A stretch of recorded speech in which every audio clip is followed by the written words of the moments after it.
Hi friends, good morning. എല്ലാവർക്കും പുതിയൊരു വീഡിയോയിലേക്ക് സ്വാഗതം. അപ്പോൾ ഇന്ന് വീട്ടിൽ ചെറിയൊരു ഫംഗ്ഷൻ ഉണ്ട്. അപ്പോൾ എന്നെ ഇന്ന് 7 മാസമല്ല 9 മാസമായി 9 മാസം വിളിച്ചുകൊണ്ട് പോകുന്ന ചടങ്ങാണ്. അപ്പോൾ ഇന്ന് ചെറിയൊരു പ്രിപ്പറേഷനും കാര്യങ്ങളൊക്കെ ഉണ്ട്. അതേ മൈലാഞ്ചിയൊക്കെ 2 കയ്യിലും ഇന്നലെ നാത്തൂൻ വന്നപ്പോൾ ഇട്ട് തന്നു, ചേച്ചി വന്നപ്പോൾ ഇട്ട് തന്നു. അപ്പോൾ ഇനി സാരി ഉടുക്കണം. അപ്പോൾ സാരി ഉടുക്കാൻ വേണ്ടി ഞാൻ നമ്മളിവിടെ ഫേസ് മീൽ പോവാം. അനിത ചേച്ചി ഉണ്ട്, എന്നെ കല്യാണത്തിനൊക്കെ ഒരുക്കിയ ചേച്ചി. അപ്പോൾ ചേച്ചിയുടെ അടുത്ത് പോകാമെന്ന് വെച്ച്. അപ്പോൾ സമയമില്ല. ചേട്ടായി അവിടെ റെഡിയായി. ചേട്ടായി അപ്പോൾ എന്തായാലും പോയിട്ട് ഒരൊറ്റ സമയം. ഇപ്പോൾ തന്നെ 8 മണിയായി. 10:30 ചടങ്ങ് തുടങ്ങേണ്ടത്. 1:30 ഇറങ്ങും. പെട്ടെന്ന് പോയിട്ട് വരാം. ചേട്ടായി എന്നെ പാർലറിൽ ഡ്രോപ്പ് ചെയ്തിട്ട് പോയായിരുന്നു. ഇതാണ് അനിത ചേച്ചി. എൻ്റെ കല്യാണത്തിന് എന്നെയും എൻ്റെ ചേച്ചിനെയും എൻ്റെ കസിൻസിനെയും എല്ലാവരും ഒരുക്കിയത് ചേച്ചിയാണ്. ഇങ്ങനെയാണ് ഉദ്ദേശിച്ചത്, അതുപോലെ തന്നെ റിസൾട്ട് ഔട്ട്പുട്ട് വന്നായിരുന്നു. നിന്റെ മുഖത്തിനൊരു മാറ്റവും ഇല്ലടി, അത് കാരണം നല്ലതാ. ഞാൻ വിചാരിച്ചേ ഞാൻ ഭയങ്കരമായിട്ട് വണ്ണമൊക്കെ ഞാൻ നിന്റെ ഫോട്ടോ ഞാൻ കണ്ടായിരുന്നു. അപ്പൊ ഞാൻ ഓർത്തു നീ മാറിയിട്ടില്ലല്ലോ. നല്ല കംഫർട്ടാണ് ചേച്ചിയായിട്ട് വർക്ക് ചെയ്യാനായിട്ട്. കാരണം നമ്മുടെ എന്താണ് റിക്വയർമെൻറ്റ്സ് അതിനനുസരിച്ച് ചേച്ചി നമുക്ക് ചെയ്തുതരും. അത് ലൈറ്റ് ആയിട്ടെന്ന് പറഞ്ഞാൽ അങ്ങനെ. അത് മാത്രമല്ല ഭയങ്കര അഫോർഡബിൾ ആണ് അവിടുത്തെ ബ്രൈഡൽ പാക്കേജൊക്കെ. നമ്മുടെ പുന്നമ്മട പള്ളിയുടെ ഓപ്പോസിറ്റുള്ള പാർലറാണ് ഫേസ് മീ എന്ന് പറഞ്ഞു. ഞാൻ നമ്പർ സ്ക്രീനിൽ കൊടുത്തേക്ക്, ആവശ്യമുള്ളത് എന്തായാലും വിളിക്കണം കേട്ടോ. എനിക്ക് ഭയങ്കര ഇഷ്ടമായി അന്നത്തെ ആ ഒരു ലുക്ക്. എല്ലാവർക്കും ഇഷ്ടമായി, എല്ലാവരും അത് തന്നെ പറയായിരുന്നു. അപ്പം ഞാൻ അതേ വീട്ടിൽ വന്ന് അമ്മേനെ കാണിച്ചു കൊടുത്ത് അമ്മയ്ക്ക് ഭയങ്കര ഇഷ്ടമായി, എല്ലാവർക്കും ഭയങ്കര ഇഷ്ടമായി. അപ്പോൾ അതേ നമ്മുടെ ശ്രീരാജും സച്ചിനൊക്കെ രാവിലെ വന്നത് അവിടെ ഓരോന്നൊക്കെ വെച്ച് ഡെക്കറേറ്റ് ചെയ്യുമായിരുന്നു. അപ്പോൾ അതേ ഞാൻ ഒരുങ്ങി. ഇത്രയൊന്നും പ്രതീക്ഷിച്ചില്ലായിരുന്നു കേട്ടോ. പക്ഷേ ഒരുങ്ങി. ഇനിയിപ്പോൾ വളയൊന്നും ഇടുന്നില്ല. വളയൊക്കെ ഇനി കുപ്പിവളയായിരിക്കും ഇടുന്നത്. അപ്പം ഞാൻ ബ്രേക്ക്ഫാസ്റ്റ് കഴിക്കട്ടെ. ആരും വന്നിട്ടില്ല, എല്ലാവരും വരുന്നതേ ഉള്ളൂ. സമയം എടുക്കും, 10 മണി കഴിയും എല്ലാവരും വരുമ്പോൾ. ഇപ്പോൾ 9:30 ആയെന്ന് തോന്നുന്നു. അപ്പോൾ എന്തായാലും ഞാൻ കഴിച്ചിട്ട് വരാം. ഞാൻ ഫോട്ടോ ഒക്കെ ആഡ് ചെയ്യാം കേട്ടോ. ഞാൻ കഴിച്ചു കഴിഞ്ഞപ്പോഴേക്കും വീട്ടിൽ നിന്ന് അവരൊക്കെ വന്നിട്ടുണ്ടായിരുന്നു. അപ്പോഴേക്കും 10:30 കഴിഞ്ഞു കേട്ടോ. സമയം പോയത് അറിഞ്ഞില്ല. അപ്പോൾ അതേ വീട്ടിൽ നിന്ന് അച്ഛനും ഒക്കെ പലഹാരമൊക്കെ കൊണ്ടുവന്നിട്ടുണ്ടായിരുന്നു. അപ്പോൾ അതേ അവന്മാരതൊക്കെ പോയി എടുക്കുമായിരുന്നു. അപ്പോൾ റിനീഷേട്ടൻ എന്നെ കണ്ടിട്ട് ഞെട്ടുന്നൊരു എക്സ്പ്രഷൻ കാണിച്ചത്. ചേച്ചിയും കുഞ്ഞും വന്നായിരുന്നു. അപ്പോൾ അവർ വരുന്നില്ലെന്ന് പറഞ്ഞാൽ ഞാൻ പിന്നെ രാവിലെ വിളിച്ച് ചേച്ചി ഒന്ന് വാ, പെട്ടെന്ന് പോവാന്നൊക്കെ പറഞ്ഞ് നിർബന്ധിച്ചിട്ട് പിന്നെ വന്നതാണ്. കാരണം കുഞ്ഞിന് ഏതാണ്ട് 50-55 ദിവസം ആയിട്ടുണ്ടായിരുന്നുള്ളൂ. പിന്നെ വന്ന് അടുത്തായതുകൊണ്ട് പിന്നെ വന്നവരെന്നിട്ട് ഇടയ്ക്ക് വെച്ച് പോയായിരുന്നു. അങ്ങനത്തെ നമ്മുടെ ആൾക്കാരൊക്കെ ഏകദേശം എത്തി. അപ്പോൾ അമ്മയും ആളു ചേച്ചിയും കൂടെ പലഹാരങ്ങളൊക്കെ എടുത്ത് തട്ടിൽ വെക്കുകയാണ്. അങ്ങനെ നമ്മുടെ ചടങ്ങൊക്കെ ഏകദേശം തുടങ്ങാറായി. അപ്പോൾ അമ്മ പറഞ്ഞ് നാത്തൂനാണ് ആദ്യം മഞ്ഞളും വളയൊക്കെ ഇട്ട് തരേണ്ടതെന്ന് പറഞ്ഞു. അങ്ങനെ ചേച്ചി വന്ന് എനിക്ക് ആദ്യമേ മഞ്ഞളൊക്കെ തൊട്ട് തന്ന് സ്വീറ്റ്സൊക്കെ തന്ന്, പിന്നെ പുറകെ ചേട്ടായും അമ്മയും അച്ഛനും എല്ലാവരും വന്ന് ഇട്ട് തന്ന്. ശരിക്കും പറഞ്ഞാൽ ഇത് ഒതൻറ്റിക്കായിട്ടാണോ നമ്മൾ ചെയ്യുന്നതെന്ന് ചോദിച്ചു കഴിഞ്ഞാൽ എനിക്കറിയത്തില്ല. ഇതിൻ്റെ കറക്റ്റായിട്ടുള്ള പ്രൊസീജിയറും ചടങ്ങുകളൊന്നും നമ്മുടെ ഇവിടെ ഇങ്ങനെയൊന്നും ഇല്ല. ഓരോ സ്ഥലത്തും ഓരോല്ല. ചില സ്ഥലത്ത് വയറ്റ് പൊങ്കാലയോ പിന്നെ പുളികുടി, എണ്ണ തേച്ച് കുളി, അതൊക്കെയുണ്ട്. നമ്മുടെ ഇവിടെ അങ്ങനെയൊന്നും ഇല്ല. ജസ്റ്റ് പലഹാരം കൊണ്ടുവന്ന് നമ്മളങ്ങ് വിളിച്ചുകൊണ്ട് പോവുക, അത്രയേ ഉള്ളൂ.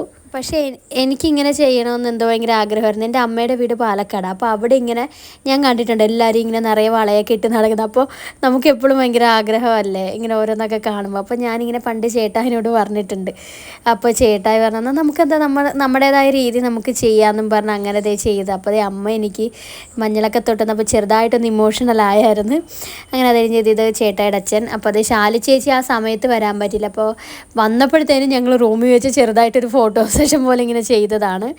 അങ്ങനെ ചേച്ചിയും ചാരുവും ചിഞ്ചു ചേച്ചിയൊക്കെ വന്നിട്ടുണ്ടായിരുന്നു. ഇത് മാമി, അമ്മയുടെ നാത്തൂൻ, എൻ്റെ അമ്മായിയമ്മയുടെ നാത്തൂൻ. ഇത് ചിറ്റ, പുറകെ നിൽക്കുന്ന പ്രസന്നാമ്മയുടെ അനിയത്തി. അങ്ങനെ എല്ലാവരും വന്നു കേട്ടോ. എല്ലാവരും വന്ന് മുതിർന്നവരൊക്കെ നമ്മൾ ബ്ലെസ് ചെയ്യണമല്ലോ. ഇത് ഷീജ ചേച്ചി, ചേട്ടായിയുടെ കസിനാണ്. ഇത് ഷീജ ചേച്ചിയുടെ അമ്മ, മറ്റേത് വല്യമ്മ. അങ്ങനെ എല്ലാവരും വന്ന്, മൂത്തവരെല്ലാവരും വന്ന് നമ്മളെ അനുഗ്രഹിച്ച്. ആമിക്കുട്ടിക്ക് എന്തോ വന്നൊരു വയ്യാഴിക പോലെ ഉണ്ടായിരുന്നു കേട്ടോ. അവൾക്ക് ചെറിയ പനിയൊക്കെ മാറി വരുന്നതേ ഉള്ളൂ. അതുകൊണ്ട് അവൾ സൈലൻ്റായിട്ട് അവിടെ ചേച്ചിയുടെ മടിയിൽ തന്നെ ഇരിക്കുകയായിരുന്നു. ഇതൊക്കെ എൻ്റെ ചിറ്റമാരാണ്. ഇത് ഹീരക്കുട്ടി, മാമിയുടെ മോളാണ്, ചേട്ടയുടെ കസിൻ. ഇത് നവീന, അവൾ കുഞ്ഞുമായിട്ടൊക്കെ വന്നിട്ടുണ്ടായിരുന്നു, അരിഞ്ചെണ്ണൊക്കെ ആയിട്ട്. അപ്പം ഇതെൻ്റെ ചേച്ചി. അങ്ങനെ എല്ലാവരും വന്നു. അങ്ങനെ ചടങ്ങൊക്കെ ഭംഗിയായിട്ട് നടന്ന്. ഇത് മാളു ചേച്ചി, നമ്മൾ മുമ്പ് താമസിച്ച വീടിൻ്റെ ഓപ്പോസിറ്റ് താമസിച്ചവരാ. നെയ്ബറെന്ന് പറയാൻ പറ്റത്തില്ല, നമ്മൾ ശരിക്കും ഫാമിലി തന്നെയാണ്. അങ്ങനത്തെ എല്ലാവരും ഒക്കെ ഇട്ട് തന്നു. ഇത് ഉണ്ണിച്ചേട്ടൻ, നാത്തൂൻ്റെ ഹസ്ബൻഡാണ്. അന്നത്തെ ദിവസം ഭാഗ്യത്തിന് മഴയില്ലായിരുന്നു കേട്ടോ. അതിൻ്റെ പിറ്റേ ദിവസം തൊട്ടൊരു മഴ തുടങ്ങിയതാണ്. എൻ്റെ പൊന്നെ, പിന്നെ നിർത്തിയിട്ടില്ല. എല്ലായിടത്തും വെള്ളമൊക്കെ ആയിട്ട്. അന്ന് ഭാഗ്യത്തിന് മഴയില്ലായിരുന്നു. അപ്പോൾ ഇതേ അലീന, അലീന ജോസഫ്, അലീന ആൻ്റണി എൻ്റെ കോളേജിലെ ഫ്രണ്ട്സാണ്, എൻ്റെ ബെസ്റ്റ് ഫ്രണ്ട്സാണ്. അപ്പോൾ അവരും വന്നിട്ടുണ്ടായിരുന്നു. അവരെ മാത്രമേ ഞാൻ വിളിച്ചുള്ളായിരുന്നു എൻ്റെ ഫ്രണ്ട്സായിട്ട്. ബാക്കി എല്ലാവരും ചെറിയ ഫംഗ്ഷൻ ആയതുകൊണ്ട് അങ്ങനെ അധികാരം വിളിച്ചില്ല. അപ്പോൾ അതേ ശ്രീകുട്ടനും സച്ചിനും ബ്രോക്കോയൊക്കെ മഞ്ഞളൊക്കെ തേച്ച് തന്നു. ഇത് നയനയും കാത്തുപ്പൻ എൻ്റെ ഒരു കുട്ടി സബ്സ്ക്രൈബറായിട്ട്, ഞാൻ വീഡിയോ ഇട്ടില്ലെങ്കിൽ അപ്പോൾ എന്നെ വിളിച്ച് ചോദിക്കും എന്താ വീഡിയോ ഇല്ലാത്തതെന്ന്. അങ്ങനെ എല്ലാവരും മഞ്ഞളൊക്കെ തേച്ച് കഴിഞ്ഞ് പിന്നെ ഫുഡ് കഴിക്കാനായിട്ടിരുന്നു. എല്ലാവരും കാറ്ററിങ്ങിന് നമ്മൾ കൊടുത്തിരിക്കുമായിരുന്നു. അപ്പോൾ അതുകൊണ്ട് അവർ തന്നെ വിളമ്പാനും ഒക്കെ ഉണ്ടായിരുന്നു. നല്ല ഫുഡായിരുന്നു കേട്ടോ, എല്ലാവർക്കും ഇഷ്ടപ്പെട്ടായിരുന്നു. നമ്മുടെ ഇവിടെ വെജല്ല, ഇവിടെ എന്തുണ്ടെങ്കിലും ഒരു നോൺ വെജ് ഉണ്ടാകും. അപ്പോൾ സാധാരണ ഈ പരിപാടിക്കൊക്കെ വെജാണ്, പക്ഷെ നമ്മുടെ ഇവിടെ നോൺ വെജും ഒക്കെ ഉണ്ടായിരുന്നു, ബീഫും മീനും ഒക്കെ ഉണ്ടായിരുന്നു. അപ്പോൾ ഫുഡൊക്കെ കഴിഞ്ഞ് ഇറങ്ങാൻ സമയമായപ്പം എല്ലാവരുടെ കയ്യിലും ദക്ഷിണ കൊടുത്തിട്ട് നമ്മൾ അനുഗ്രഹം വാങ്ങുമായിരുന്നു. അപ്പോൾ എല്ലാവരും എനിക്ക് ഇങ്ങോട്ട് എന്തെങ്കിലും ചെറിയൊരു ദക്ഷിണ തരും. അപ്പോൾ അങ്ങനെയായിരുന്നു. അപ്പോൾ ഞാൻ ഒരുപാടൊന്നും കുരിഞ്ഞില്ല, ജസ്റ്റ് നമ്മൾ ഇങ്ങനെ അനുഗ്രഹം വാങ്ങുന്നൊരു ചടങ്ങ് പോലെ ആയിരുന്നല്ലോ. എനിക്കങ്ങനെ സങ്കടമൊന്നും അധികം വന്നില്ല, കാരണം അടുത്ത് തന്നെ ആണല്ലോ. ഞാൻ എന്തായാലും 2 ദിവസം കഴിഞ്ഞ് ഞാൻ ഇങ്ങോട്ട് വരുമെന്ന് പറഞ്ഞിട്ടുണ്ടായിരുന്നു. പക്ഷേ ഞാൻ ചേട്ടായിയുടെയും പ്രസന്നാമ്മയുടെയും കാല് ഇച്ചിരി നന്നായി കുനിഞ്ഞ് തൊട്ടായിരുന്നു അതുപോലെ. അപ്പോൾ എനിക്ക് എന്തോ ഒരു ഭയങ്കര ആ സമയത്ത് ഞാൻ ഭയങ്കര ഇമോഷണലായിപ്പോയി. ചെറുതായിട്ടൊന്നിൻ്റെ മുഖം കണ്ണൊക്കെ നിറഞ്ഞ്, പിന്നെ പ്രസന്നാമ്മയ്ക്കൊക്കെ ഉമ്മയൊക്കെ കൊടുത്തപ്പോൾ പിന്നെ ചേട്ടായിനെയൊക്കെ കെട്ടിപ്പിടിച്ചപ്പോൾ ആ സമയത്ത് ചെറുതായിട്ടൊന്ന് ഇമോഷണലായി. അല്ലാതെ അങ്ങനെ ഞാൻ കരയോ ഒന്നും ചെയ്തില്ല, കാരണം ഞാൻ 2 ദിവസം കഴിഞ്ഞ് ഇങ്ങോട്ട് വരുമെന്ന് പറഞ്ഞിട്ടുണ്ടായിരുന്നു. അങ്ങനെ ദേ സമയമായപ്പോഴത്തേക്കും ഞാൻ ഇറങ്ങി. 5 മിനിറ്റ് മതി അങ്ങോട്ടേക്ക് പോകാനായിട്ട്. അപ്പോൾ 2 മണിക്കകം വീട്ടിൽ കയറണമെന്നായിരുന്നു. അപ്പോൾ അതേ ഞാൻ ഇറങ്ങിയപ്പോൾ എൻ്റെ സാരിത്തുമ്പിൽ അവർ മുതിർന്നവരെല്ലാം തന്ന ഒരു ദക്ഷിണ, ഒരു പൈസയാണ് ഞാൻ സാരിത്തുമ്പി പിടിച്ചേക്കുന്നത്. പിന്നെ ഇറങ്ങാൻ നേരത്ത് ഒരു ചെമ്പിൽ ഒരു കുടത്തിൽ ഇങ്ങനെ വെള്ളം അവിടെ വാതിക്കെ വെച്ചിട്ടുണ്ടായിരുന്നു. ചിലർ പശുവിനെയൊക്കെ കെട്ടും, ഓരോ സ്ഥലത്തും ഓരോ ഇതിങ്ങനെ നമ്മൾ ഇറങ്ങുമ്പോൾ കാണാൻ വേണ്ടിയിട്ട്. അപ്പോൾ നമുക്ക് പശുവിനെ ഒന്നും നമ്മൾ കിട്ടിയില്ല, നമ്മൾ ചെമ്പിൽ വെള്ളം ഇങ്ങനെ വെച്ചിട്ടുണ്ടായിരുന്നു. എന്നിട്ട് നമ്മൾ ഇങ്ങനെ ഇറങ്ങി.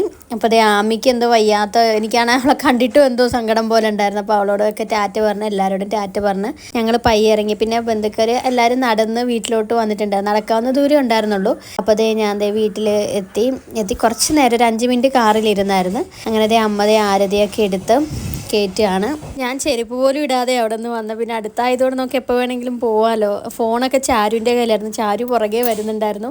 അപ്പോൾ അവളെ ഇതൊക്കെ ഷൂട്ട് ചെയ്തേ. അങ്ങനെ വീട്ടിൽ കയറ്റിയത് എനിക്ക് അമ്മ സ്വീറ്റ്സ് തന്നിട്ട് കിട്ടിയ പൈസ ഞാൻ അമ്മേനെ ഏൽപ്പിക്കുകയാണ്. അപ്പോൾ ശാലു ചേച്ചിയൊക്കെ നേരെ വീട്ടിലോട്ട് വന്നിട്ടുണ്ടായിരുന്നു. അപ്പോൾ ചേച്ചി എനിക്ക് മുടിയൊക്കെ ഒന്ന് അഴിച്ച് സെറ്റാക്കി തരുമായിരുന്നു.